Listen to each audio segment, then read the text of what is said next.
Bismillahirrahmanirrahim.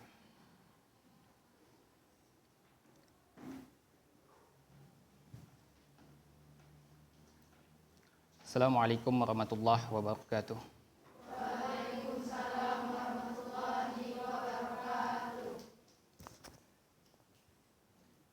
Alhamdulillahi rabbil alamin. Nahmaduhu wa nasta'inuhu wa nastaghfiruh. Wa na'udzu billahi min sururi anfusina wa min sayyiati a'malina. May yahdihillahu fala mudilla lahu wa man yudlil fala hadiyalah. Asyhadu an la ilaha illallah wa la syarika lah wa asyhadu anna Muhammadan abduhu wa rasuluh. Allahumma salli wa sallim wa barik ala Muhammadin wa ala alihi wa sahbihi ajma'in. Allahumma 'allimna ma yanfa'una wanfa'na bima 'allamtana wa zidna ilma. Hadirin sekalian, alhamdulillahirabbil alamin. Tiada hentinya kita memuji Allah Subhanahu wa taala Rabbul Alamin atas segala nikmat yang telah dilimpahkan kepada kita. Kita bermohon kepada Allah Subhanahu wa taala semoga Allah Subhanahu wa taala senantiasa memberikan taufik dan hidayahnya kepada kita semua agar kita bisa senantiasa istiqomah berada di atas agamanya Allah Subhanahu wa taala. Karena dari sekian banyaknya manusia yang telah Allah Subhanahu wa taala ciptakan, kita bersyukur hadirin, kita dipilih oleh Allah Subhanahu wa taala untuk menjadi salah satu hamba yang dipilih oleh Allah Subhanahu wa taala. Kenapa demikian? Karena kenikmatan yang Allah berikan kepada kita itu ada dua jenis. Ada kenikmatan yang sifatnya umum dan ada juga kenikmatan yang sifatnya khusus. Kalau nikmat yang umum dan semua orang pasti mendapatkannya, baik yang beriman atau tidak, yaitu kenikmatan duniawi. Kita mungkin pernah makan enak, orang yang di luar pun mungkin juga pernah makan enak. Tapi ada satu nikmat yang khusus hanya untuk kita, yaitu nikmat apa? Nikmat keimanan. Itu khusus sekali untuk kita. Maka kita bersyukur kepada Allah Subhanahu wa taala atas nikmat tersebut. Kemudian selawat dan salam semoga senantiasa tersampaikan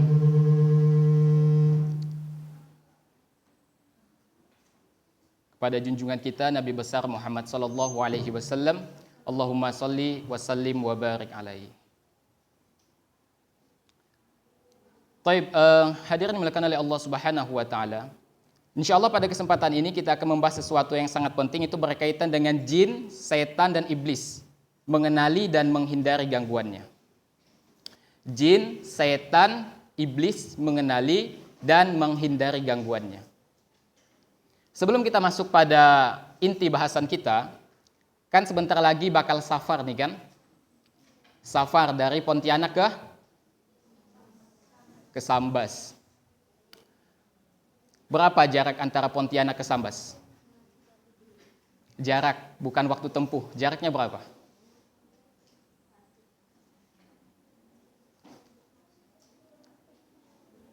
Kurang lebih 200 km. Jarak safar atau perjalanan jauh, itu kata para ulama, itu paling tidak 84 km. Pendapat lain mengatakan 144 km. Kita ambillah jarak minimal, atau kita mau memilih jarak maksimal. Masuk enggak antara Pontianak Sambas itu safar? Masih masuk kan? Masuk. Maka dia masuk di dalam safar. Ketika safar atau dalam perjalanan jauh, maka kita disyariatkan atau diperintahkan untuk apa yang kita lakukan? Kita sholat 5 kali dalam sehari. Ada suatu kondisi kita dibolehkan untuk meringkas atau menyatukan dua sholat di dalam satu waktu. Ketika kita safar, maka di antara perkara yang kita lakukan adalah kita disyariatkan untuk mengqashar sholat. Mengqashar sholat itu adalah meringkas sholat. Sholat itu dikerjakan dari 4 rakaat menjadi 2 rakaat. Kalau maghrib dan subuh itu tidak bisa dikosor. Yang bisa dikosor itu adalah zuhur, asar, dan isya. Nah, jadi boleh ya diringkas kalau dalam konteks safar. Karena syarat sholat itu boleh diringkas hanya di dalam kondisi safar saja. Beda dengan jamak. Jamak itu dia mengerjakan sholat, 2 waktu sholat di dalam 1 waktu sholat. Yang boleh dijamak itu antara sholat apa dengan sholat apa? Zuhur dan asar, maghrib dan isya. Kalau dikerjakan sholat zuhur dan maghrib, kalau dikerjakan sholat zuhur dan asar di waktu zuhur disebut dengan ya jamak takdim. Kalau dikerjakan waktu asar, jamak takhir. Begitu juga dengan maghrib dan isya. Kalau di waktu maghrib berarti jamak takdim. Kalau di waktu isya berarti jamak takhir. Sedangkan khusus nih ya, kalau teman-teman ini bingung qashar itu syaratnya apa? Syaratnya hanya 1, safar. Boleh diringkas. Gimana misalnya saya mau tetap sempurna sholatnya, mau tetap 4 gitu kan, mau tetap 4, mau tetap 3, mau tetap 4. Sebenarnya boleh-boleh aja gitu kan, kalau mau tetap sempurna gitu. Tapi ingat, kita ada keutamaan tertentu ketika Allah berikan itu keringanan. Artinya ketika kita mengambil keringanan itu, maka itu lebih baik sebetulnya untuk kita. Seperti keringanan kita safar. Safar itu kan kita diperbolehkan untuk tidak puasa. Kan? Boleh enggak kalau kita tetap puasa dalam kondisi safar? Boleh. Tapi yang lebih utama adalah mengambil keringanan yang Allah berikan kepada kita, yaitu dengan berbuka atau tidak berpuasa dalam kondisi safar, dan itu yang lebih utama. Nah, ketika kita berada di suatu tempat baru yang mungkin kita tidak pernah terpikirkan akan sampai di tempat itu, ada satu hal atau sebuah istilah yang mungkin sering teman-teman dengar, yaitu istilah di mana tanah dipijak, di situ langit dijunjung. Peribahasa, ini peribahasa atau apa ya? Peribahasa lah gitu kan. Ini peribahasa. Jika kita timbang sebetulnya menggunakan hukum-hukum Islam, ini sebetulnya ada hal yang perlu diluruskan, ada hal yang perlu untuk dari satu sisi benar, dari satu sisi itu salah. Jadi istilah ini selamanya tidak tentu benar, karena begini teman-teman. Ketika kita berada di suatu tempat, wilayah itu atau lokasi itu punya kebiasaan gitu kan. Nah, bagaimana kalau kebiasaan itu bertabrakan dengan ajaran Islam? Apakah kita akan tetap ikut atau tidak? Tidak kan? Artinya istilah di mana tanah dipijak, di situ langit dijunjung, itu tidak relevan. Boleh kita mengikuti kebiasaan di suatu tempat, misalnya untuk menghormati orang setempat gitu kan, selama itu tidak bertentangan dengan ajaran kita. Kalau bertentangan, ya kita memilih apa yang Allah inginkan gitu kan. Karena ridho Allah Subhanahu wa taala itu adalah segalanya. Kalau kita mengharapkan ridho manusia, sampai kapanpun kita nggak bakal dapat gitu. Sampai kapanpun kita nggak bakal dapat. Karena di suatu tempat orang mungkin suka dengan kita, tapi di sisi lain mungkin ada yang benci dengan kita gitu kan. Jadi kita tidak bisa selamanya mengharapkan ridho manusia. Akan tetapi kita hendaknya mengharapkan ridho yang hakiki. Ridho yang sebenarnya, ridho siapa? Ridho Allah Subhanahu wa taala. Jadi setelah di mana tanah dipijak, di situ langit dijunjung, itu perlu dikaji ulang gitu kan. Jangan ditelan mentah-mentah. Jangan ditelan mentah-mentah. Baik, kita masuk pada inti bahasan kita, yaitu berkaitan dengan jin, setan, dan iblis, mengenali dan menghindari gangguannya. Nah, hadirin sekalian, untuk bahasan ini, kami membaginya menjadi 8 poin. Yang pertama, yaitu apa sebenarnya perbedaan jin, syaitan, dan iblis. Apa sebetulnya perbedaannya? Kita sering dengar, tapi kita tahu nggak apa perbedaannya? Jin, syaitan diserap dalam bahasa Indonesia setan, dan iblis. Apa sih bedanya? Yang kedua adalah bentuk fisik jin. Yang ketiga, makanan jin. Yang keempat, upaya iblis menyesatkan manusia.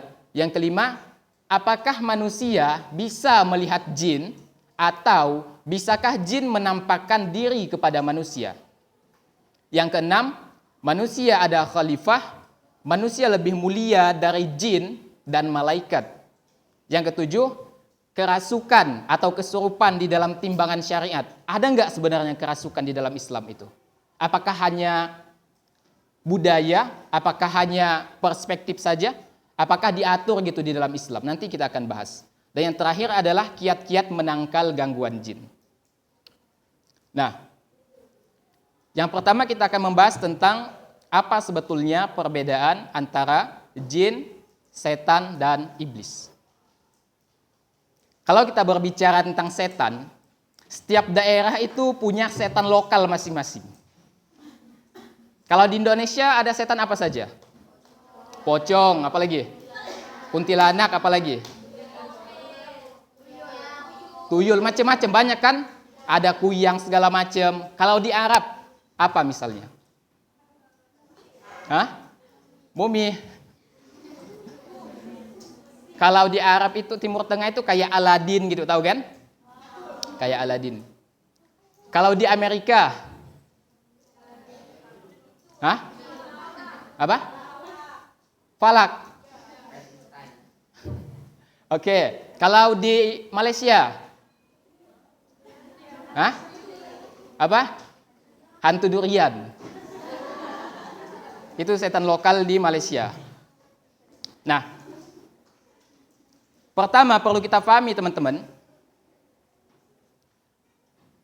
sebetulnya setan itu tidak bisa mempengaruhi manusia. Tidak bisa. Allah katakan, a'udzubillahi minasyaitonirrajim, innahu laisa lahu sultanun 'alal ladzina amanu wa 'ala rabbihim yatawakkalun, kata Allah. Sesungguhnya setan itu tidak memiliki pengaruh bagi orang yang beriman sebetulnya dan orang yang benar bertawakal kepada Allah. Jadi bagaimana pengaruh setan kepada kita, itu kembali kepada kita. Seberapa kuat keimanan kita dan seberapa bertawakalnya kita kepada Allah. Kita mungkin, misal ya, ketika kita akan ke WC misalnya, karena kondisi gelap gitu kan, atau listrik mati, atau akan melewati tempat yang angker gitu, katakanlah tempat yang angker, mungkin kita baca, a'udzubillahi minasyaitonirrajim. Tapi tetap takut kan? Nah, itu dikembalikan kepada tawakal kita sebetulnya. Karena nanti pada poin bahasan kita, ada satu poin, dan ini yang ana kira, yang ana pelajari juga, ini membuat kita menjadi berani dan nggak bakal takut lagi dengan setan. Ada nanti poin bahasannya. Kita mesti tahu, kita diciptakan sebagai khalifah. Khalifah itu pemimpin atau penguasa bumi. Artinya, bumi ini sebetulnya kita yang mengelolanya, tata kelolanya kita semua. Artinya kemana kita berada, kemana kita datang, semua yang berada di tempat itu, baik dari binatang atau jin, itu bakal lari dari tempat itu ketika manusia datang ke tempat itu. Kenapa? Karena kita khalifah, kita penguasa di tempat itu. Namun ada satu fase di mana ada tindakan tertentu yang membuat jin itu menjadi lancang kepada manusia. Tadinya jin itu takut gitu kan, tapi melihat sikap kita, itu membuat dia berani kepada kita. Nanti juga akan kita jelaskan apa perbuatan tersebut. Nah, yang pertama, jin. Kita akan membahas tentang jin. Jin itu sering Allah sandingkan dengan manusia. Kurang lebih ada 18 kali Allah sandingkan antara jin dan manusia. Misalnya, wa ma khalaqtul jinna wal insa illa liya'budun. Jinna wal insa, jin dan manusia. Atau dalam ayat lain, minal jinnati wan nas. Kurang lebih ada 18 kali Allah sandingkan. Itu menunjukkan bahwasanya Allah Subhanahu wa taala pertama, karena Allah sebutkan pertama kali jin, maka yang Allah ciptakan terlebih dahulu sebelum manusia itu adalah jin. Baru setelah itu manusia. Nah, jin ini merupakan salah satu makhluk Allah Subhanahu wa taala. Dia diciptakan dari api. Dia diciptakan dari api. Bedanya dengan manusia, manusia diciptakan dari tanah. Allah mengatakan, wa khalaqal janna mim marijim min nar. Kata Allah, dan dia menciptakan jin dari nyala api. Sedangkan manusia dari tanah. Apa dalilnya? Itu firman Allah Subhanahu wa taala ketika mengisahkan Allah perintahkan ketika jin untuk iblis untuk sujud kepada Adam. Jadi ketika penciptaan Adam itu selesai, Allah perintahkan wa idza qulna lil malaikati isjudu li adama fasajadu illa iblis. Ketika Allah perintahkan semua yang hadir di situ untuk sujud, para malaikat dan jin, kata Allah, fasajadu, semuanya sujud, illa iblis. Kecuali iblis. Pertanyaannya mungkin, berarti boleh enggak sujud dengan manusia? Sebenarnya jawabannya tidak boleh. Tetapi setiap nabi dan rasul itu mempunyai ajaran atau syariat yang berbeda. Ada kalanya dulu dibolehkan, sekarang nggak boleh. Atau kebalikannya, dulu tidak boleh, sekarang boleh. Begitu. Berarti dulu boleh sujud dengan cara kayak kita sujud gitu, sujud. Berarti boleh. Sebagaimana juga kita ambil pelajaran dari kisah Nabi Yusuf. Nabi Yusuf itu bermimpi 11 bintang itu sujud, 11 bintang, bulan dan matahari itu sujud kepada Yusuf. Ternyata maknanya adalah 11 bintang itu adalah 11 saudara Yusuf, matahari itu Nabi Yakub, ayahnya Yusuf, dan bulan itu ibunya Yusuf. Mungkin teman-teman udah baca gitu kisah Nabi Yusuf ketika keluarga Nabi Yusuf itu sekeluarga pindah gitu kan ke Mesir, kemudian datang, kemudian melakukan penghormatan kepada Nabi Yusuf dengan cara sujud. Berarti sujud zaman dulu boleh, tapi kalau sekarang nggak boleh. Kata Nabi, kalaulah sujud itu dibolehkan kepada sesama manusia, berarti hukum asalnya haram, nggak boleh. Maka aku perintahkan istri sujud kepada suaminya, menunjukkan bahwa tidak bolehnya manusia sujud kepada sesama manusia. Tapi dulu boleh. Jadi jin itu diciptakan dari api. Nah, apa alasan jin gak mau sujud kepada Adam? Aba wastakbar, enggan dan sombong.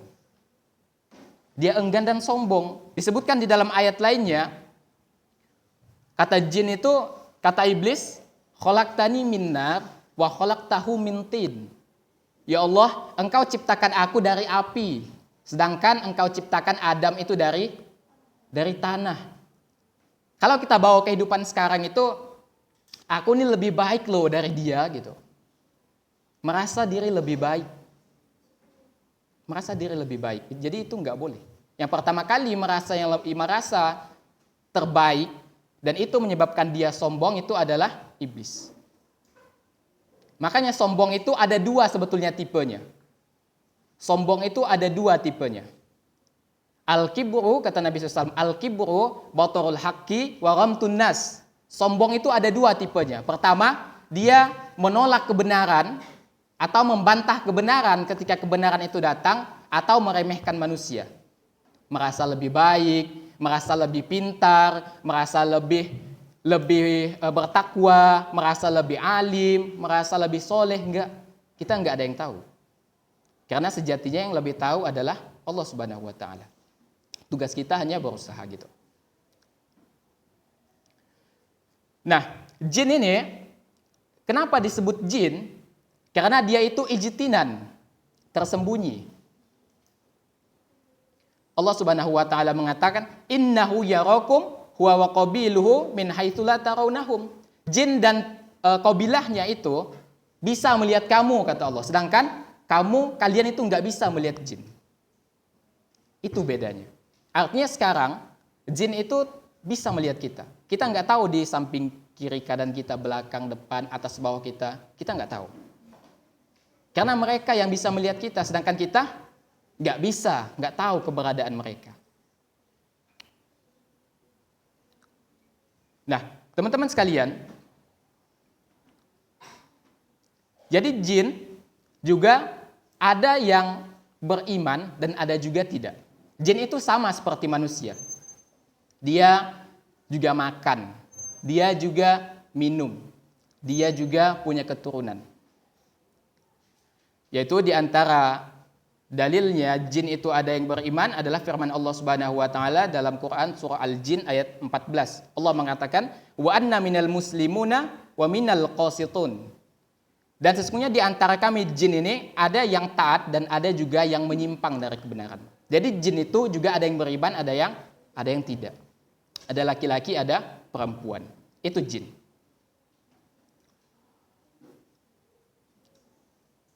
Cuman bedanya dengan manusia itu dari sisi nampak atau tidak tampaknya gitu. Bisa diindra atau tidak bisa diindra. Itu jin. Nah, kemudian setan. Apa itu setan? Setan itu disebut setan karena dia itu syutun atau jauh. Maksudnya jauh dari rahmat Allah Subhanahu wa taala. Jadi setan ini merupakan turunan dari jin. Maksudnya bagian dari jin. Ada jin yang suka mengganggu manusia. Ada jin yang membangkang.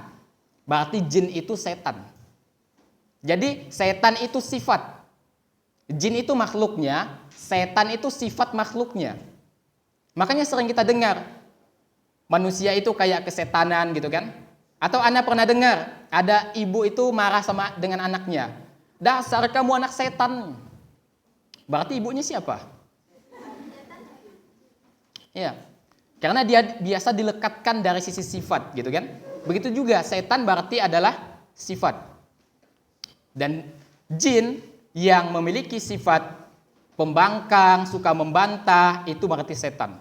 Begitu juga dengan manusia. Kalau manusia itu sama karakternya dengan setan, berarti manusia itu adalah setan. Bukan setan secara fisik, akan tetapi dari sisi sifat. Ya, dari sisi sifat.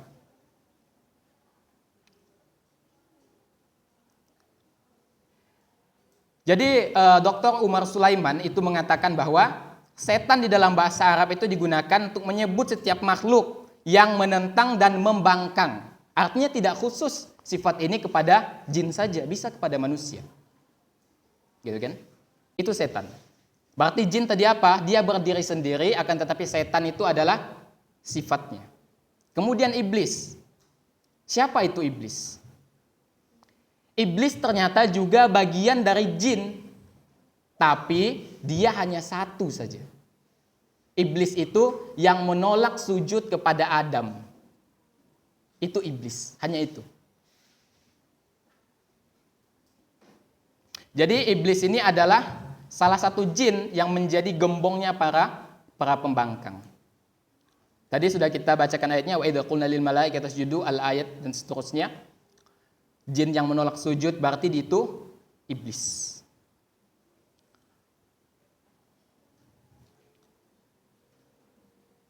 Nah, jin juga itu memiliki keturunan. Apa dalilnya? Yaitu firman Allah Subhanahu wa taala, "Kana minal jinni fa fasaqa an amri rabbih afatattakhidunahu wa dzurriyyatahu awliya'a min duni wa hum lakum adu." Kata Allah, iblis itu dari golongan jin dan dia membangkang terhadap perintah Tuhannya. Akankah kalian menjadikan dia dan keturunannya sebagai kekasih selain aku?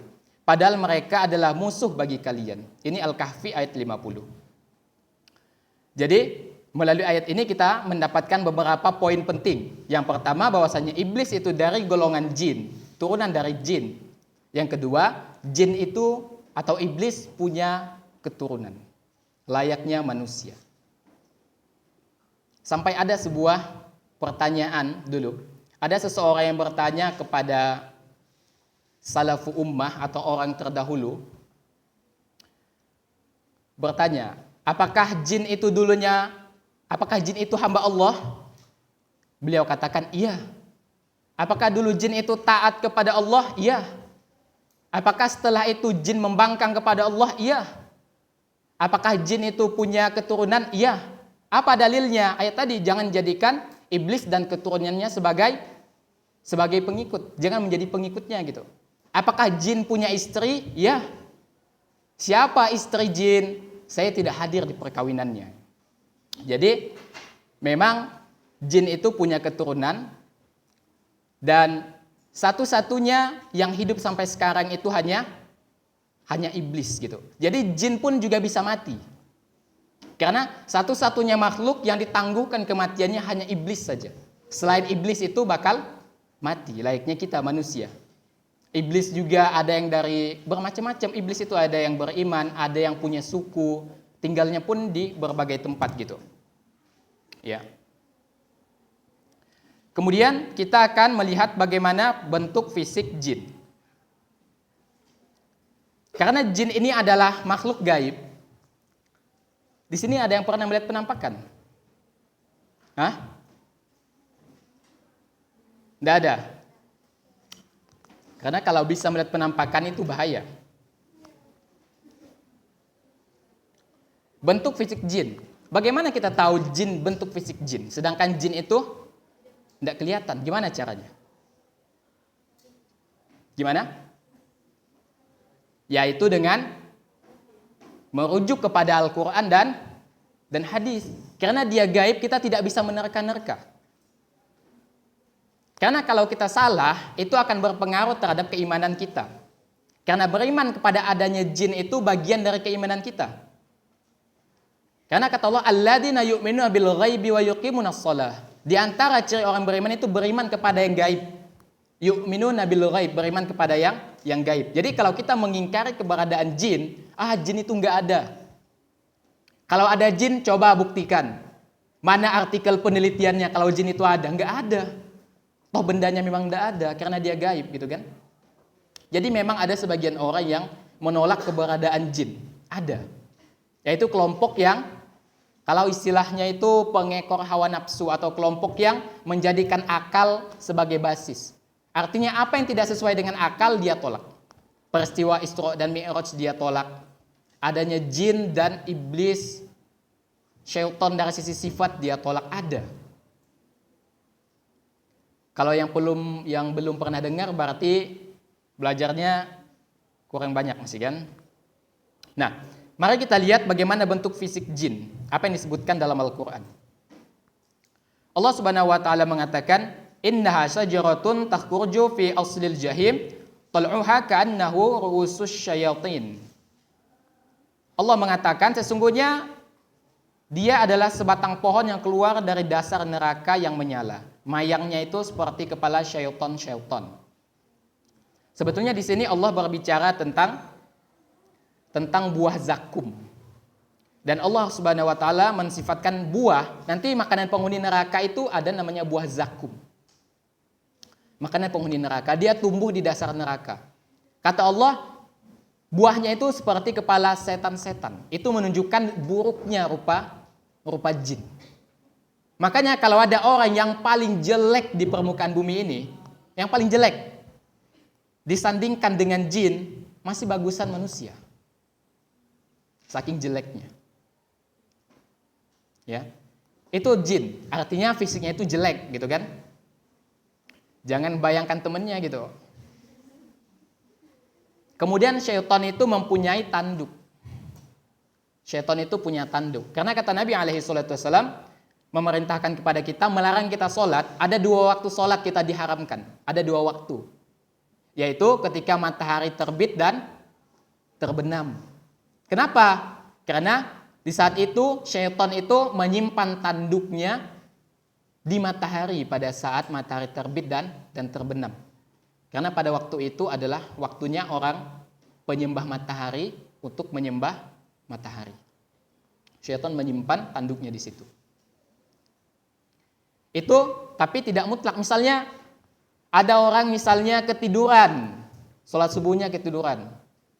Bangun jam berapa? Jam 5.30. Itu kan waktu naiknya matahari ya. Itu sebenarnya waktu, jadi setelah asar sebetulnya itu haram, waktu haram untuk sholat. Setelah subuh juga waktu haram untuk sholat. Makanya setelah sholat asar dan sholat subuh itu tidak ada sholat sunnah ba'diyah. Karena itu waktu haram untuk sholat. Kecuali memang kita ada uzur tidak bisa melaksanakan sholat asar atau sholat subuh di tepat pada waktunya. Otomatis mundur kan, apakah ketiduran dan lain-lain gitu kan. Maka boleh. Akan tetapi yang dilarang ini adalah sholat sunnah mutlak. Tapi kalau sholat wajib yang tertinggal karena uzur, berarti boleh gitu kan. Nah, jadi setan ini punya tanduk. Gimana tanduknya? Wallahu alam. Karena kita tidak tahu. Kita hanya mengimani apa yang disampaikan gitu kan. Bentuknya jelek, punya tanduk, punya ekor enggak tahu. Kita hanya percaya dengan apa yang disebutkan gitu. Nah, kemudian makanan jin. Jin juga makan layaknya manusia. Apa makanan jin? Kira-kira apa makanan jin? Hah? Makan apa? Seblak. Nah, berkaitan dengan makanan jin ini disebutkan oleh Abdullah bin Mas'ud bahwa Nabi SAW bersabda, La tastanju birausi wala bil izami fa innahu zadu ikhwanikum minal jin. Kata Nabi SAW, jangan kalian beristinja. Apa kalau biasanya habis BAB apa istilahnya? Kita cuci tangan, cuci cebok ya kan? Cebok. Janganlah kalian cebok itu dengan kotoran dan jangan pula dengan tulang. Karena keduanya itu makanan bagi saudara kalian dari kalangan jin. Jadi dulu bangsa Arab itu ada kebiasaan, mereka itu kalau cebok itu biasa pakai benda yang ada di sekitarnya. Bisa pakai tulang, bisa pakai kotoran unta yang kering gitu kan. Karena kotoran unta kering itu kan bisa menyerap gitu kan. Nah, pakai itu.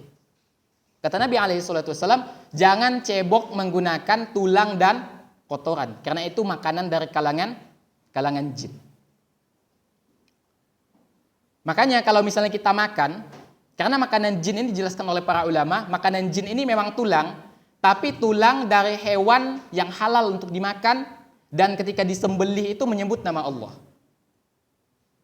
Itu berarti sisa tulangnya itu yang kita makan, itu bisa menjadi makanan jin. Makanya kita diperintahkan oleh Nabi SAW ketika membuang tulang ikan, tulang ayam, atau tulang sapi, itu baca bismillah. Karena itu akan menjadi makanan dari jin yang muslim. Baca bismillah. Tapi makanan jin yang di luar Islam, yaitu makanannya itu dari tulang belulang atau kotoran hewan yang memang haram kita mengkonsumsinya. Atau bangkai. Ada hewan, dijelaskan juga oleh para ulama, alasan kenapa kita diharamkan untuk memakan makanan yang halal namun mati tidak disembelih, itu alasannya karena diantaranya adalah itu menjadi makanannya jin yang berada di luar Islam. Itu alasan, diantara alasan dijelaskan oleh para ulama. Dan jin juga makan, tapi makannya itu, tata cara makan jin itu disebutkan dalam hadis Nabi SAW. Dari Abdullah bin Umar, idza akala ahadukum falyakul biyaminihi wa idza syariba falyashrab biyaminihi. Jika kalian di antara kalian itu makan, makanlah pakai tangan kanan. Kalau minum, minumlah pakai tangan kanan. Apa alasannya? Fa inna syaitana ya'kulu bishimalihi wa yashrabu bishimalihi. Karena sesungguhnya setan itu makan pakai tangan kiri dan minum pun pakai tangan kiri. Jelas sampai sini? Jadi syaitan itu makan, tapi makannya pakai tangan kiri. Makanya jangan biasakan makan pakai tangan kiri. Ini kadang Anda bingung nih. Ada orang kayak udah terbiasa gitu. Makan itu kiri kanan. Iya. Maka hentikan sekarang. Yang terbiasa makan atau minum menggunakan tangan kiri, hentikan. Gunakan tangan kanan. Karena makan atau minum menggunakan tangan kiri itu adalah menyerupai setan. Sedangkan kita sebelum makan minum dah Bismillahirrahmanirrahim. Kita baca doa sebelum makan itu agar setan gak ikut dengan kita makan. Toh kita makannya pakai tangan kiri. Kan gak nyambung gitu kan. Awalnya kita berlindung kepada Allah, ujung-ujungnya kita ngikut cara setan makan gitu. Nah, tapi beda halnya kalau misalnya ada gangguan gitu kan, atau tangannya luka atau patah gitu kan, atau enggak punya tangan sama sekali gitu, misal. Maka dia boleh makan menggunakan apa yang bisa dia gunakan. Misalnya tangan kanannya bermasalah, maka itu kondisi darurat, berarti boleh dia makan pakai tangan kiri. Karena itu darurat. Karena pernah gitu, ana melihat seseorang, ana tidak langsung tegur gitu. Kok dia makan pakai tangan kiri? Rupanya tangannya itu sebelah kanan itu agak bermasalah gitu. Kayak tidak bisa diberhentikan, agak tremor gini. Jadi ana tanya, kenapa makan pakai tangan kiri, nggak pakai tangan kanan? Ini tidak bisa berhenti, apa? Tidak tahu penyakit apa gitu. Jadi diperhatikan juga gitu temennya. Jangan melihat temennya makan pakai tangan kiri langsung dibantai, enggak. Ditanya dulu apa alasannya. Mungkin karena enggak tahu, ditanya dulu gitu.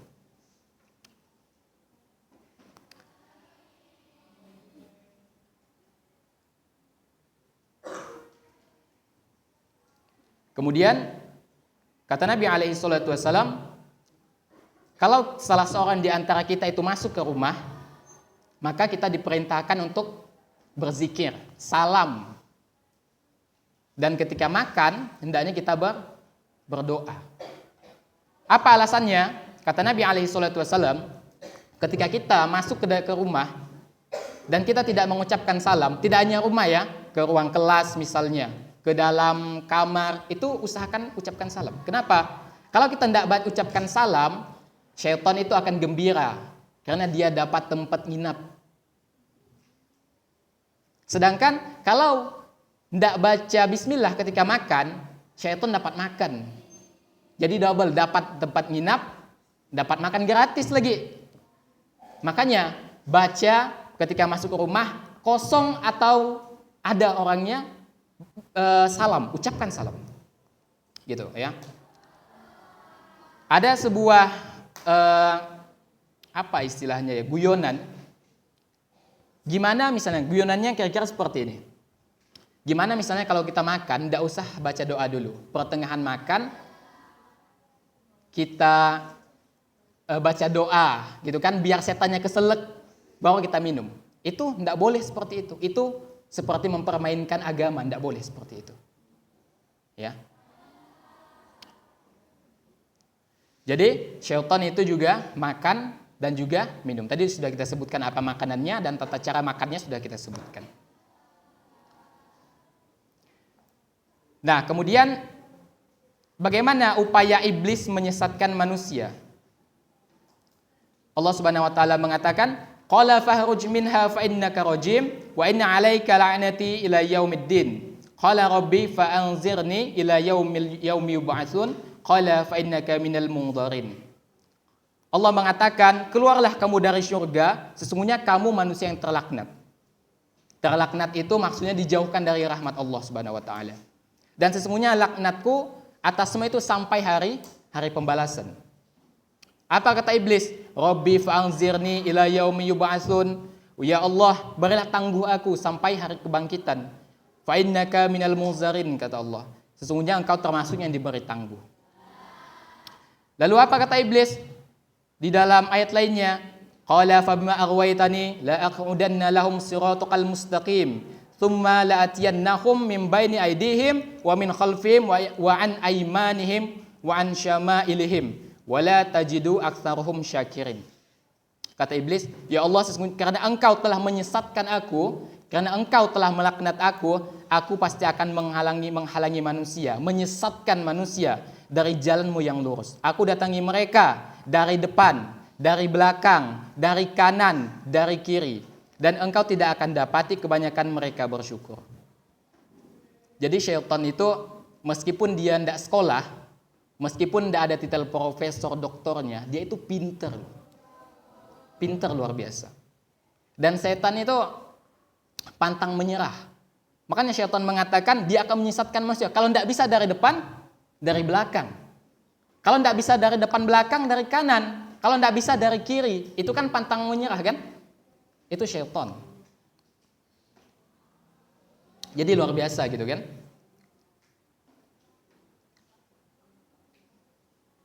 Nah, kemudian bahasan yang kelima adalah apakah sebetulnya manusia itu bisa melihat jin? Atau bisakah jin itu melakukan penampakan kepada manusia?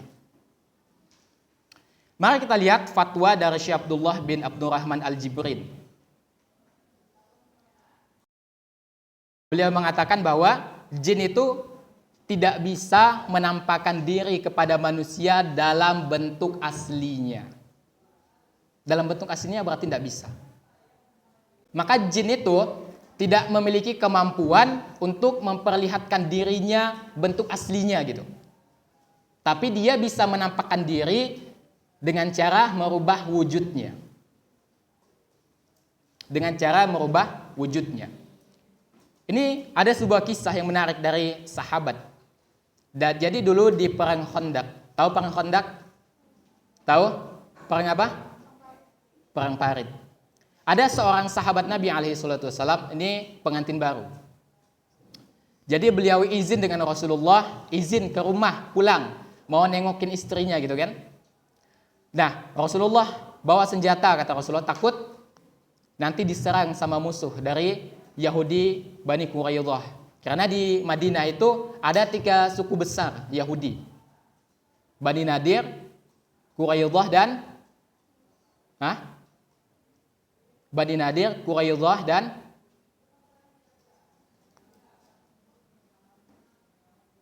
kalau 2 suku yang besar di Madinah di zaman Nabi kan ada 2, ada suku Aus dan suku Khazraj. Kalau 3 suku besar Yahudi itu ada Nadir, Qainuqa dan Quraidah. Nah, jadi sahabat itu pulang. Tiba-tiba dia melihat istrinya itu berdiri di depan pintu rumahnya. Nah, terbakar cemburu dia. Sahabat itu terbakar cemburu dan mau menyerang istrinya. Istrinya tahan dulu gitu. Coba lihat dulu ke rumah. Itu alasan aku keluar dari rumah. Ternyata ada seekor ular besar yang melingkar di atas ranjangnya. Tidak pikir panjang, langsung ditombak pakai senjatanya. Tak lama kemudian ternyata sahabat itu meninggal. Diceritakan kepada Rasulullah. Apa kata Nabi SAW? Di Madinah ini ternyata ada jin yang sudah masuk Islam. Dan mereka itu wujudnya menjelma menjadi ular. Maka kalau ada ular masuk ke rumah kalian, kata Nabi SAW, jangan langsung dibunuh. Dibiarkan dulu selama 3 hari. Kalau selepas 3 hari masih ada, baru dibunuh. Karena sesungguhnya itu setan. Nah, jadi ternyata jin bisa menjelma menjadi ular. Dan langsung dibunuh. Dan ketika ular itu dibunuh, sahabat itu tidak beberapa lama juga meninggal. Itu menunjukkan bahwasanya jin itu bisa balas dendam. Bisa balas dendam. Ya. Dan satu sisi berarti jin itu bisa menjelma menjadi lain agar terlihat oleh manusia. Di sisi lain kata Nabi SAW, pada malam hari ketika akan tidur, lampu itu tolong dimatikan. Dulu orang Arab dulu kalau lampunya itu pakai apa? Pakai penerangannya itu pakai minyak gitu kan, dikasih kayak apa sumbu gitu. Jadi kalau disentuh tumpah langsung menyebar apinya. Kata Nabi SAW sebelum tidur matikan. Kenapa? Karena bisa jadi jin itu akan mengendalikan tikus. Tikus itu menyentuh pelita itu dan membuat kebakaran. Makanya tidur itu memang disunahkan agar dimatikan lampu. Dan jin itu juga bisa mencuri. Tapi bukan tuyul ya. Bukan tuyul. Ini ada juga di zaman Nabi SAW. Dan di sini jin membocorkan satu rahasia penting. Ternyata ada satu hal yang bisa membuat mereka takut mengganggu manusia. Jadi dikisahkan, ini hadisnya dari Al-Bukhari. Pada suatu ketika itu Abu Hurairah, sahabat Nabi SAW itu pernah ditugaskan menjaga harta harta zakat fitrah. Disimpan di Baitul Mal atau di kas negara sekarang. Abu Hurairah ditugaskan menjaga itu. Nah, pada malam hari ternyata ada seseorang yang mencuri di dalam Baitul Mal tersebut. Lalu apa kata Abu Hurairah? Demi Allah, aku akan mengadukanmu kepada Rasulullah. Lalu apa kata orang itu? Aku ini benar-benar butuh gitu. Aku dan keluarga aku ini perlu. Maka Abu Hurairah lepaskan. Lalu keesokan harinya Rasulullah bertanya, apa yang engkau lakukan pada tawananmu semalam, pada orang yang mau mencuri itu kan? Lalu kata Abu Hurairah, aku lepaskan wahai Rasulullah, kasihan, dia butuh. Kata Rasulullah, dia dusta, dia pasti akan kembali. Karena Rasulullah bilang gitu, karena Rasulullah Nabi kan tidak mungkin bohong, maka Abu Hurairah pun yakin orang itu pasti bakal kembali. Ternyata benar, kembali. Setelah itu, aku akan melaporkanmu dengan Rasulullah setelah disergap itu kan. Dia memelas lagi gitu. Aku perlu gitu. Aku dan keluarga aku ini perlu gitu. Jadi tolong lepaskan aku. Maka dilepaskan lagi sama Abu Hurairah. Karena dia pun berjanji tidak akan kembali lagi. Cerita lagi Abu Hurairah dengan Rasulullah. Nah, kata Rasulullah SAW juga, dia dusta. Dia pasti akan kembali lagi. Nah, malam ketiga ternyata dia datang lagi gitu. Dan pada kesempatan ini Abu Hurairah tidak mau diam. Dia mau bawanya di hadapan Rasulullah SAW. Jadi tidak ada lagi ampun. Karena ini udah ketiga kalinya. Lalu apa kata jin tersebut? Karena dalam bentuk manusia ya. Abu Hurairah pun tidak tahu itu jin. Lalu apa kata jin tersebut? Biarkan aku, lepaskan aku, kata jin itu. Aku akan mengajarimu suatu kalimat yang akan bermanfaat bagimu. Apa itu, kata Abu Hurairah? Lalu jin itu pun menjawab, jika kalian hendak tidur di ranjangmu, bacalah ayat kursi hingga engkau menyelesaikan ayat tersebut. Faedahnya, Allah akan senantiasa menjagamu dan setan tidak akan mendekatimu hingga pagi hari. Lalu Abu Hurairah lepaskan. Lalu Abu Hurairah cerita lagi dengan Rasulullah SAW. Apa yang kau lakukan dengan tawananmu? Aku lepaskan wahai Rasulullah. Tapi dia mengajarkan aku sesuatu. Dia mengajarkan kepada aku sesuatu yang kalau aku amalkan itu bermanfaat bagiku. Apa itu, kata Rasulullah SAW? Lalu kata Abu Hurairah, yaitu dia mengajariku sebuah ayat kursi, sebuah ayat yaitu ayat kursi, di mana kalau aku baca, kata Abu Hurairah, setan itu tidak akan menggangguku sampai pagi. Lalu apa kata Nabi SAW? Dia benar, meskipun dia memang pendusta. Lalu Nabi SAW bertanya, wahai Abu Hurairah, tahukah engkau siapa yang mendatangimu 3 malam berturut-turut itu? Lalu apa kata Abu Hurairah? Enggak tahu. Lalu Nabi SAW mengatakan dia adalah setan. Jadi setan juga bisa mencuri di dalam bentuk wujud manusia. Dan itu terbukti gitu kan. Nah, jadi kadangkala jin itu melakukan penampakan itu ada 2 tujuannya. Untuk menyakiti atau memang iseng. Jadi dia itu juga seperti manusia gitu. Kadang suka mengganggu kita. Ada teman kita kadang yang suka usil gitu kan, cubit-cubit, tarik-tarik. Nah, jin juga kayak gitu, dia suka mengganggu manusia. Dia suka mengganggu manusia. Ya. Kalau untuk menyakiti manusia itu, yaitu biasanya diperintah oleh dukun. Atau diperintahkan oleh dukun atau memang dia untuk balas dendam gitu. Makanya tadi di awal Ana sampaikan, kalau kita mau, ada enggak tadi Anda sampaikan, adab ketika membuang sesuatu dari jendela? Enggak ada ya? Kalau kita mau buang air panas dari jendela juga baca bismillah. Baca bismillah. Kenapa? Khawatirnya di luar itu ada jin dan air panas itu terkena jin. Dan itu bisa, kalau jin udah tersakiti, dia bisa membalas gitu. Makanya tadi ada sahabat Nabi yang wafat karena dia membunuh jin yang dalam bentuk ular itu. Dia bisa balas dendam gitu. Ya. Dan setan juga bisa menyakiti manusia. Tapi tentu dengan izin Allah Subhanahu wa taala.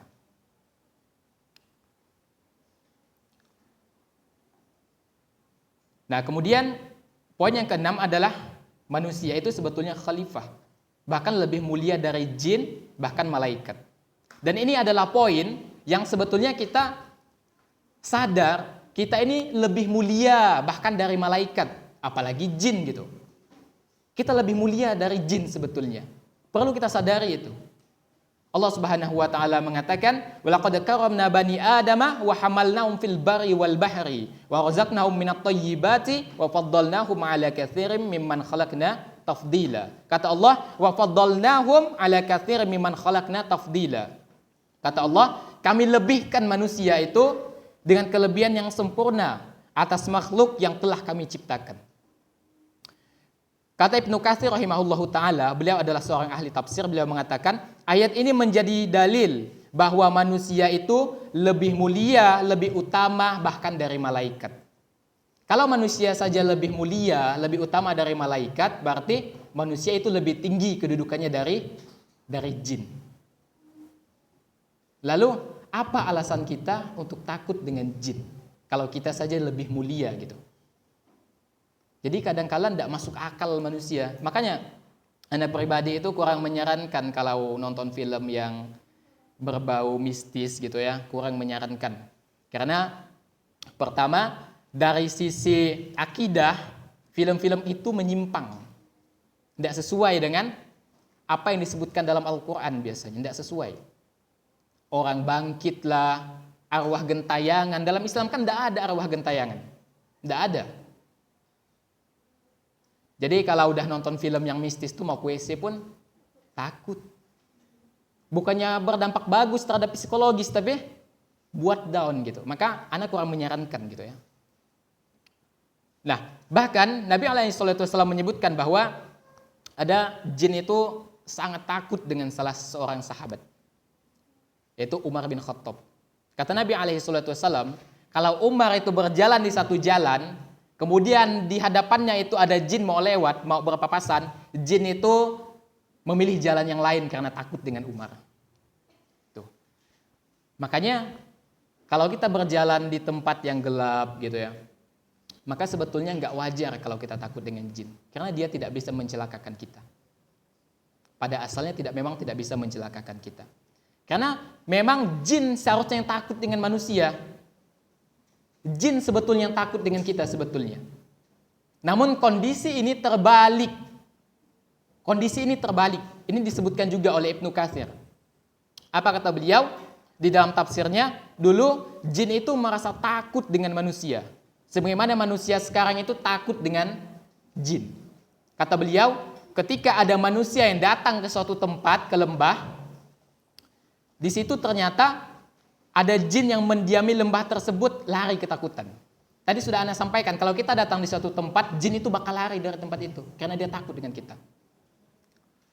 Hingga pada suatu waktu, kata beliau, jin mendengar ada seorang pemimpin kaum yang mengatakan, aku berlindung kepada jin penunggu lembah ini. Jin pun mengatakan, kami melihat manusia takut kepada bangsa kami, sebagaimana kami takut dengan manusia. Maka berangkat dari kondisi ini, kondisinya menjadi berbalik. Kita yang menjadi takut kepada jin. Kalau kita biasanya mau lewat di pohon yang katanya angker, kalau di Sambas itu biasanya nek Wan, nek Aki numpang lewat. Pernah? Tahu kan? Izin lewat dengan penunggu itu. Nah, kata Ibnu Katsir, itulah yang membuat setan menjadi lancang kepada kita.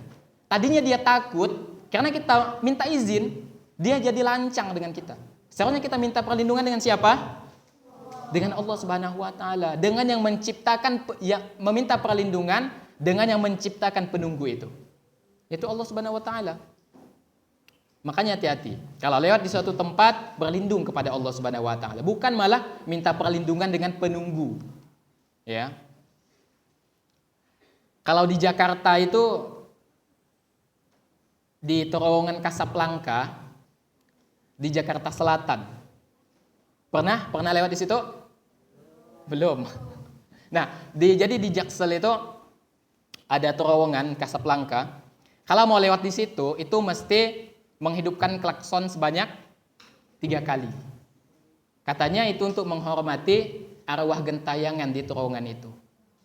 Ini sebetulnya tidak boleh seperti ini. Kenapa? Karena ini akan membuat jin atau setan akan menjadi lancang kepada kita. Selain itu, mestinya kita meminta perlindungan kepada Allah Subhanahu wa taala.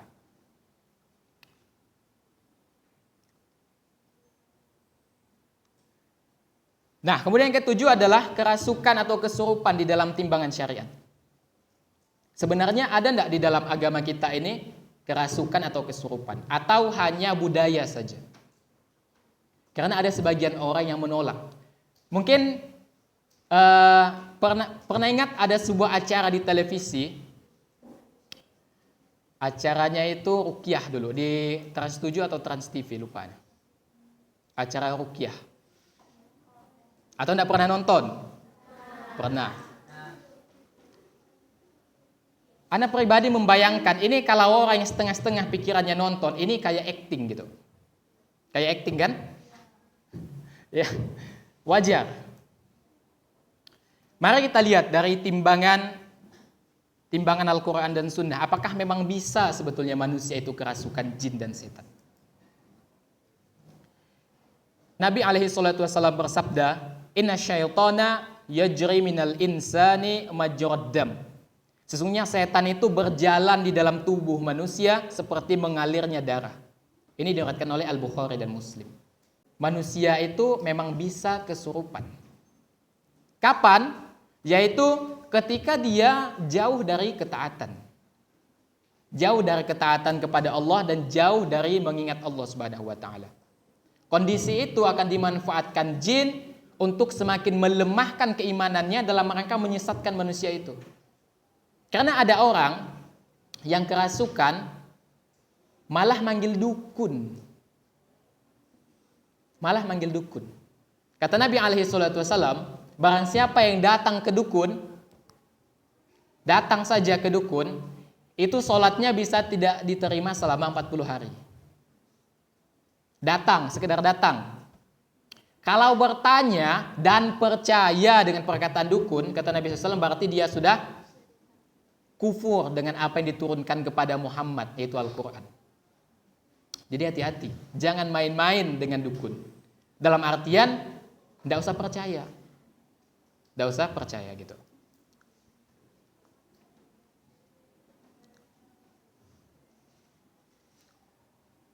Abdullah bin Imam Ahmad pernah bertanya kepada ayahnya.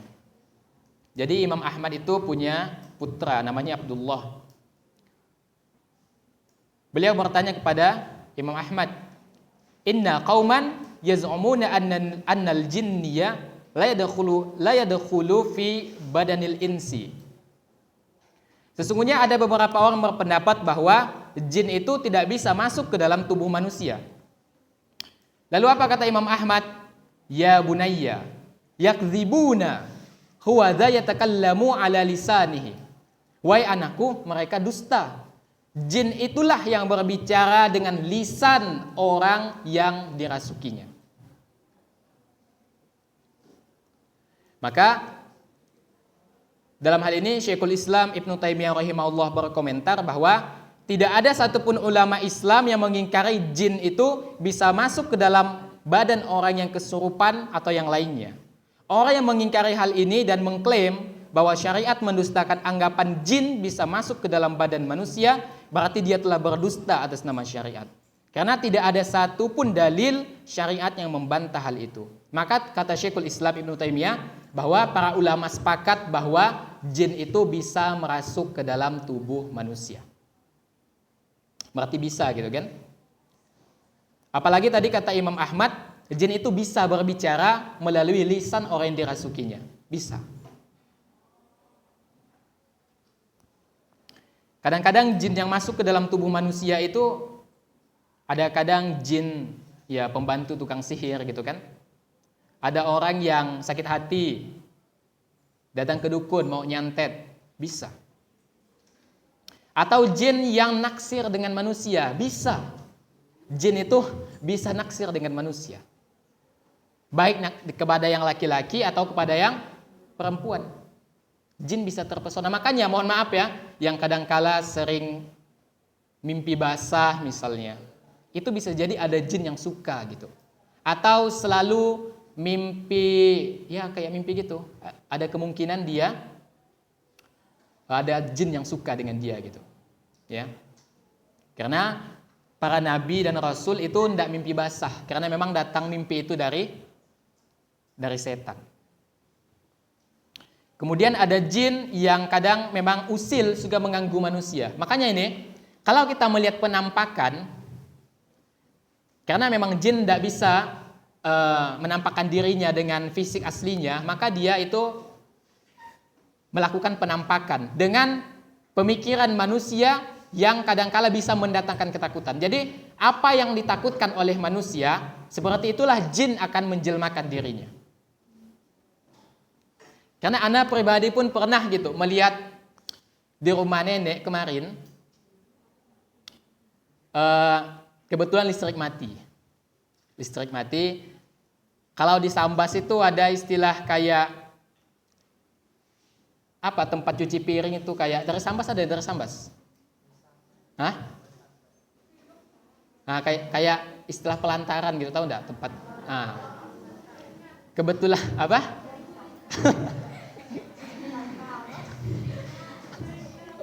Tadi Anda mau nyebutkan Ciringan itu kayak terlalu kampung. Makanya mau cari bahasa yang lebih netral, pelantaran gitu. Ternyata di pelantaran atau pelantaran ya. Pelantaran itu kan kadang ada bak gitu, tempat cuci piring. Ana melihat bak itu airnya itu muter. Iya, muter. Terus karena nenek kan yang pakai senter, Wan, kok air dalam bak itu muter? Nggak muter kok katanya.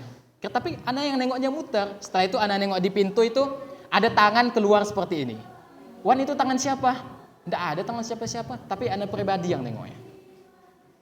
Gitu kan? Jadi kadangkala jin itu bisa usil dengan manusia dengan melakukan penampakan. Apa yang kita lakukan kalau kita melihat penampakan? Boleh nggak kita menyerang secara frontal? Misalnya ada penampakan, dikejar gitu, mau ditangkap, mau dibawa ke pasar malam, kan lumayan, kan? Tiketnya 10.000 sekali masuk kan lumayan. Boleh enggak? Enggak boleh. Karena bisa saja nanti dia balas dendam. Dia bisa balas dendam nanti. Karena Nabi SAW itu pernah sholat, diganggu sama jin ifrit. Diganggu sama jin. Karena Nabi udah merasa terganggu, Nabi cekik lehernya. Sampai kata Nabi SAW, Nabi itu merasakan dinginnya liurnya mengalir di tangan beliau. Beliau ini berencana mau mengikat jin ini di tiang Masjid Nabawi untuk dijadikan mainan anak-anak kecil di Madinah. Tapi beliau ingat dengan doa Nabi Sulaiman. Karena yang bisa menguasai jin dengan izin Allah itu diantaranya Nabi Sulaiman. Jadi bala tentaranya gitu. Nah maka karena ingat dengan Nabi Sulaiman, Nabi lepaskan. Ya. Jadi kalau melihat penampakannya udah cuek aja gitu. Nggak usah dilempar pakai batu, nggak usah dikejar, ya udah cuek.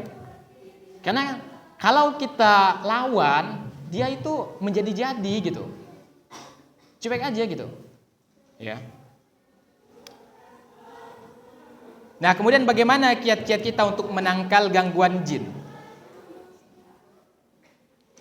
Ini ada beberapa kiat menangkal gangguan jin.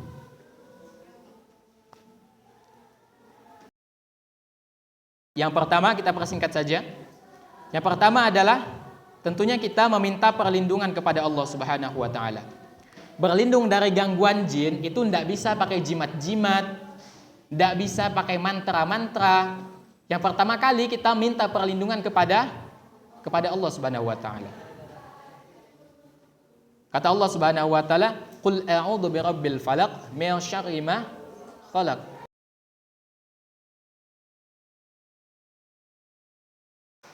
Aku berlindung kepada Rabb yang menguasai al-falaq, ya, waktu subuh. Bukan falak tadi yang dibilang tuh ya, yang dari apa? Amerika bukan. Min syarri ma khalaq, dari kejahatan makhluknya. Atau dalam surah An-Nas, "Qul a'udzu birabbin nas." Aku berlindung kepada Rabb yang menguasai manusia. Di antara asbabun nuzul atau sebab turunnya surah Al-Falaq dan An-Nas ini karena Nabi alaihi salatu wasallam itu pernah kena sihir. Nabi pernah disihir. Maka malaikat Jibril mengajarkan dua surat ini, Al-Falaq dan surah An-Nas, untuk berlindung dari gangguan jin. Jadi itu yang pertama, kita minta perlindungan kepada Rabb yang telah menciptakan jin, bukan minta perlindungan kepada jin. Kemudian kita bisa melindungi atau membentengi diri kita dengan zikir kepada Allah Subhanahu wa taala. Tentunya zikir yang dari Nabi alaihi salatu wasallam seperti subhanallah, alhamdulillah, Allahu akbar, la ilaha illallah. Allah Subhanahu wa taala mengatakan di antara orang yang bisa membentengi diri dari jin adalah orang yang senantiasa berzikir kepada Allah. Allah mengatakan, innal ladzina taqaw idza massahum ta'ifum minasyaitani tadakkaru fa idza hum mubsirun. Sesungguhnya orang bertakwa bila mereka ditimpa was-was dari setan, mereka ingat kepada Allah. Mereka berzikir. Maka ketika itu mereka menyadari kesalahan-kesalahannya. Jadi di antara yang bisa membentengi diri kita dari jin adalah berzikir kepada Allah Subhanahu wa taala. Dan kita bisa meruqyah diri kita sendiri. Nanti di akhir bahasan ya. Karena meruqyah diri sendiri itu merupakan tindakan atau langkah preventif. Karena kalau ruqyah diruqyahkan orang, itu kan udah kejadian. Tapi yang lebih utama kita tahu dulu apa langkah preventifnya. Nanti di akhir bahasan.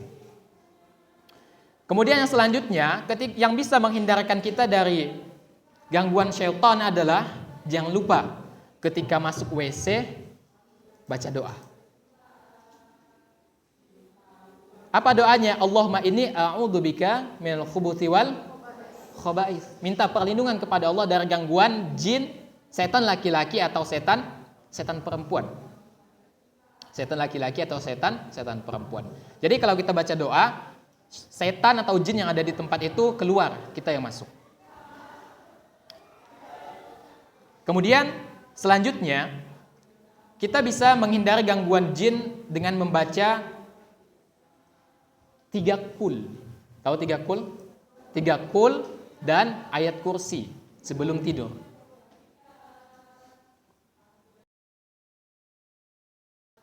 Tadi kalau ayat kursi tadi sudah kita bahas di kisah Abu Hurairah ya, di mana kata setan itu kalau dibacakan ayat kursi sebelum tidur dia tidak bakal bisa ganggu sampai waktu pagi. Tapi ini ada tambahan juga dari Aisyah. Kebiasaan Nabi alaihi salatu wasallam, kata Aisyah, kalau Nabi akan tidur, beliau itu meniup kedua tangan beliau seraya membaca 3 qul. Surah Al-Ikhlas, Al-Falaq dan An-Nas, dan mengusapkan kedua tangannya pada seluruh tubuhnya. Dan ini disebutkan adalah ruqyah mandiri sebelum tidur. Caranya bagaimana? Yaitu sebagaimana praktek Nabi alaihissalam dari Aisyah, yaitu dengan membaca 3 qul, kemudian dihembuskan kepada kedua telapak tangan dan diusapkan dari kepala sampai ke tubuh bagian bawah yang bisa dijangkau. Itu ruqyah mandiri. Gitu. Dan juga kita bisa menambahkan dengan membaca dengan membaca ayat kursi. Itu praktek Nabi alaihi salatu wassalam. Nah, kemudian kita juga bisa membentengi diri agar tidak diganggu jin, yaitu dengan membaca doa sebelum keluar rumah. Kata Nabi alaihi salatu wassalam, "Idza kharaja rajulu min baitihi faqala bismillahi tawakkaltu 'ala Allah, la haula wala quwwata illa billah." Kata Nabi alaihi salatu wassalam, jika seseorang keluar dari rumah kemudian dia mengucapkan bismillahi tawakkaltu 'ala Allah, la haula wala quwwata illa billah, maka setan itu akan menyingkir darinya, dan setan lain akan mengatakan, bagaimana mungkin engkau bisa mengganggu seseorang yang telah mendapatkan petunjuk, kecukupan dan penjagaan. Jadi sebelum keluar rumah maka usahakan baca doa, bismillahi tawakkaltu 'ala Allah, la haula wala quwwata illa billah. Ya. Nah, bagaimana misalnya udah baca doa ini nih? Karena penjagaan ini artinya sebelum kita keluar rumah, kita memasrahkan diri kita kepada Allah gitu kan? Kita minta dijaga oleh Allah Subhanahu wa taala. Gimana misalnya tiba-tiba tabrakan. Udah baca doa tapi tabrakan. Berarti itu sudah ditakdirkan oleh Allah Subhanahu wa taala. kita baca doa ini dan tidak mungkin akan celaka kecuali yang memang sudah ditakdirkan, gitu. Kemudian kita yang bisa menghindarkan kita dari gangguan jin dan setan adalah ketika akan masuk rumah atau sebelum makan jangan lupa baca doa atau salam ketika akan masuk rumah, ya. Ya, bukan hanya rumah, mau masuk kamar kos, mau masuk ke rumah teman, baca doa. Ya, ucapkan salam. Jangan karena misalnya ngekos sendiri gitu kan, enggak usahlah ngucapin salam, siapa mau jawab gitu. Gimana kalau ngucapin salam tiba-tiba ada yang jawab dari dalam gitu kan? Repot juga, enggak juga ya. Karena itu perintah Nabi alaihi salatu wasallam, ucapkan salam ketika masuk rumah. Nah, kemudian yang bisa menghindarkan kita, dan ini termasuk amalan yang bisa kita kerjakan kalau kita ingin rumah itu terbebas dari jin, dari gangguan jin. Kata Nabi alaihi salatu wasallam,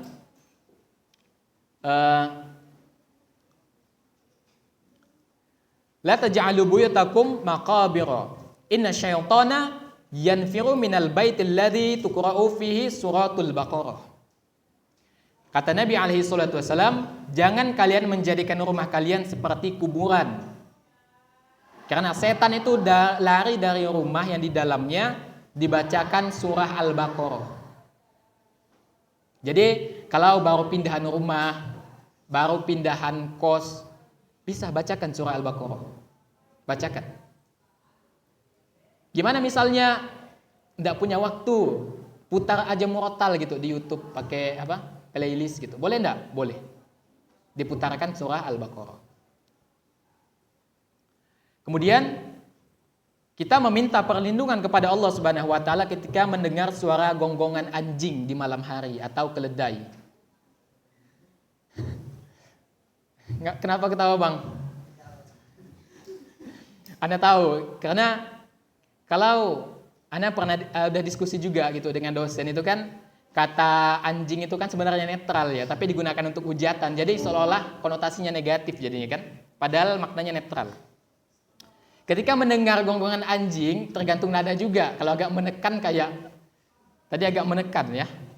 Ketika mendengar suara anjing, maka di malam hari, maka kata Nabi SAW berlindung kepada Allah. Kata Nabi SAW, fata'awwadu billahi fa'innahunna birawna ma la tarawna. Kalau kita mendengar suara gonggongan anjing dan suara keledai pada malam hari, kata Nabi, maka mintalah perlindungan kepada Allah. Karena sesungguhnya pada saat dia menggonggong itu atau keledai berbunyi, karena pada saat itu dia sedang melihat sesuatu yang tidak kalian lihat. Apa kira-kira? Jin. Jin ya. Jin. Jadi kalau malam hari tiba-tiba ada suara anjing menggonggong, nah minta perlindungan kepada Allah. Karena pada saat itu dia itu sedang melihat jin. Ya. Maka jin itu bisa dilihat oleh selain manusia. Jin itu bisa dilihat oleh selain manusia. Kemudian jangan tidur sampai pagi. Ini ada yang sering ketiduran sampai tidak sholat subuh. Tidak usah tengok kiri, tengok kanan, tengok diri sendiri. Kalau ada seseorang yang tidur semalaman sampai kesiangan, apalagi tidak sholat subuh, apa kata Nabi SAW? Dzaka rajulun bala syaitanu fi udunaihi au qala fi udunihi. Kata Nabi SAW, berarti orang itu telinganya itu udah dikencingi setan. Iya. Bisa jadi orang yang kalau sesekali enggak apa-apa. Kalau kesiangan tidak sholat subuh, sesekali itu wajar. Karena Nabi SAW pernah sekali kesiangan. Itu pun memang Allah mentakdirkan untuk menginformasikan kepada kita, ini loh yang harus kalian lakukan kalau kesiangan gitu ya. Maka sholatlah ketika ingat. Maka kalau sesekali tidak apa-apa. Tapi kalau udah sering, itu bukan ketiduran, disengaja. Gitu kan? Maka kata Nabi SAW yang seperti itu adalah berarti telinganya itu dikencingi setan. Dikencingi setan. Dan kata Nabi SAW, ya, ketika manusia itu tidur, manusia itu diikat dengan 3 uqad. Uqad itu ikatan. Makanya di dalam surah min syarrin naffasati fil uqad, dari tiupan wanita kepada buhul-buhul. Uqad itu simpulan. Kalau orang yang disihir itu biasanya pernah melihat buhul. Buhul itu kalau orang mau sihir, mau nyihir seseorang, itu orang itu kadangkala perlu rambut korban, perlu kuku korban. Apa saja yang bisa dijadikan sebagai media sihir, itu kemudian disimpul-simpul pakai tali. Kalau tali itu tidak putus, maka sihir itu tetap lanjut terus, bahkan biasa sampai mendatangkan kematian. Sihir itu namanya uqad, simpulan. Kata Nabi SAW, manusia itu ketika tidur itu diikat dengan 3 uqad atau 3 ikatan. Ya. Dan di setiap ikatan setan akan mengatakan, malam masih panjang, tidurlah. Malam masih panjang, tidurlah, kata setan. Di tiap ikatan itu, karena ada 3 uqad ya. Maka kata Nabi SAW, barang siapa yang bangun tidur lalu berzikir kepada Allah, baca doa setelah tidur. Apa doa setelah tidur? Hah? Alhamdulillah. Alhamdulillahilladzi ahyana ba'dama amatana wa ilaihi nusyur.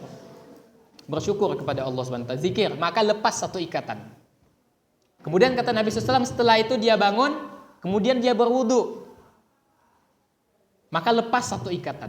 Setelah itu dia sholat, maka lepas 3 ikatan itu lepas, kata Nabi SAW. Maka di pagi hari ia akan bersemangat dan gembira. Jika ia tidak melakukan ini, ia tidak akan ceria dan menjadi malas. Maka beda orang yang bangun awal dengan bangun kesiangan. Bangun kesiangan itu bad mood. Kan? Ada teman bercanda gitu, dianggap serius, baper. Iya, karena bangun kesiangan. Mungkin ikatan setan itu belum terlepas dari dirinya. Ya, maka minimal seseorang itu ya minimal sholat subuh lah, ya, bangun azan subuh, bangun, ya, baca doa, wudu, sholat untuk membuka ikatan-ikatan setan yang ada di diri kita.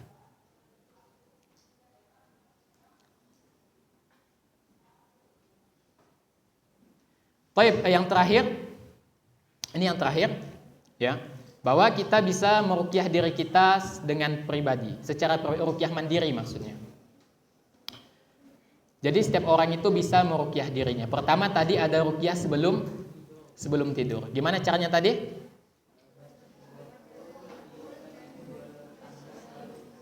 Ya, baca 3 kul, ditiupkan, kemudian diusapkan. Kemudian ada cara lain yang bisa dilakukan, yaitu ruqyah mandiri.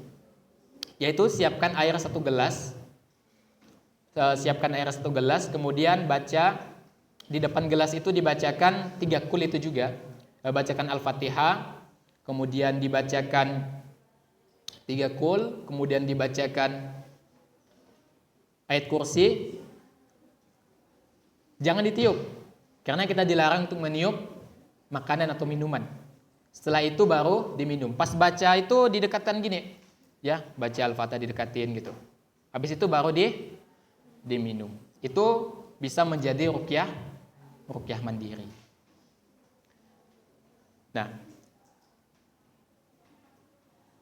Nah, jadi hadirin sekalian, insyaallah kalau kita memperhatikan beberapa poin yang telah kita sampaikan dan beberapa anjuran yang telah Anda sampaikan, insyaallah kita akan terlindung dari gangguan jin. Dan ruqyah mandiri ini langkah preventif ya. Beda kalau udah kejadian, itu beda. Tapi mungkin hanya ini yang dapat Anda sampaikan, kurang lebihnya Anda mohon maaf.